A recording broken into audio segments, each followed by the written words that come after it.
Alright, sports fans, this is Trigger Tactical.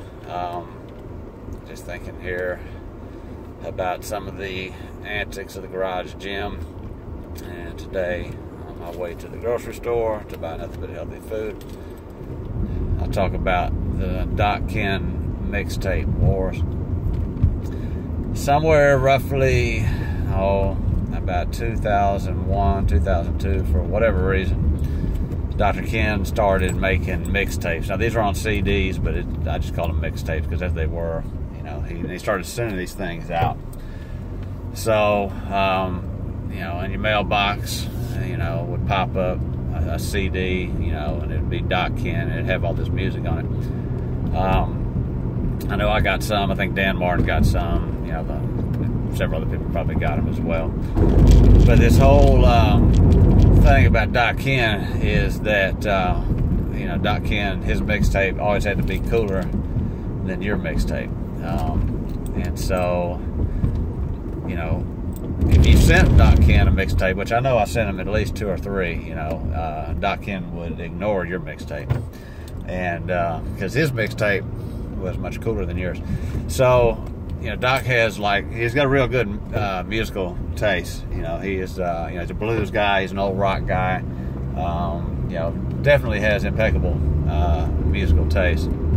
And I don't know what his collection looks like, but he's got some very good stuff in his collection. But the difference between your mixtape and Doc Ken's mixtape was that, for example, everybody likes, let's say Jimi Hendrix, Hey Joe, and Doc Ken would not send you Jimi Hendrix, Hey Joe, not even a live version. He would send you the Beau Brummels singing Hey Joe. But just in case you actually had heard of the Beau Brummels, Doc Ken would not send you just the Beau Brummels doing, Hey Joe. They would send you the Beau Brummels doing Hey Joe when the Beau Brummels lead singer had the flu and Freddie Fender filled in, and Carlos Santana was playing banjo or something. That's the version you got, which was far and above more obscure and bizarre than anything you could possibly send him. Therefore, your mixtape did not measure up. So I got several of those. Still actually have some of them. I haven't listened to them in a while. But that's the story of the Doc Ken mixtapes. And, it was always, it's all good stuff. Don't get me wrong. It's always very good music. But it was, it was just Doc Ken doing mixtapes. If you can imagine Doc Ken doing mixtapes, which is hard to imagine, that was Doc Ken mixtapes. So, and then there was the episode, this was not actually a Garage Gym episode, although it kind of was related indirectly to the Garage Gym.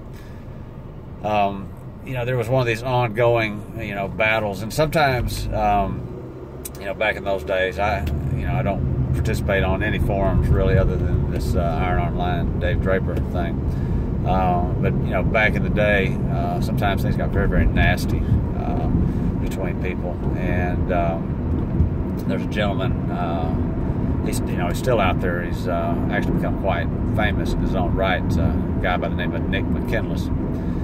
Nick is he's out of England. I think he's probably based out of the United States now, basically because of his work. He's a Hollywood stuntman, pretty well known one, and he's done a bunch of I guess what do you call it? Where people stand, fill in or background people, whatever. The faces in the crowd type stuff, doing things, and plus, like I said, the real prominent stuntman stuff.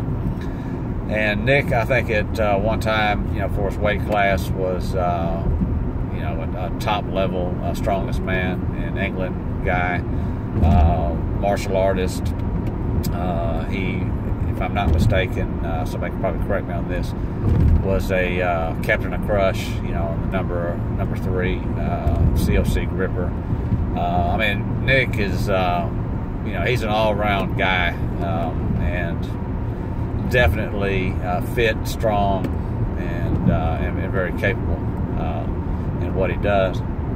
And somehow or another, people were kind of dogging on him about something. I can't even remember what it was anymore. But he, all of a sudden one day, decided that I had disrespected him about being a stuntman. I had made fun of him or whatever. And it was not me that had done that. I'm not real sure where the confusion arose. Somebody else had done it, but I suddenly became the target.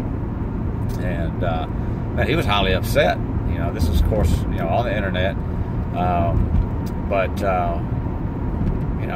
He was out for blood and felt like he had been maligned.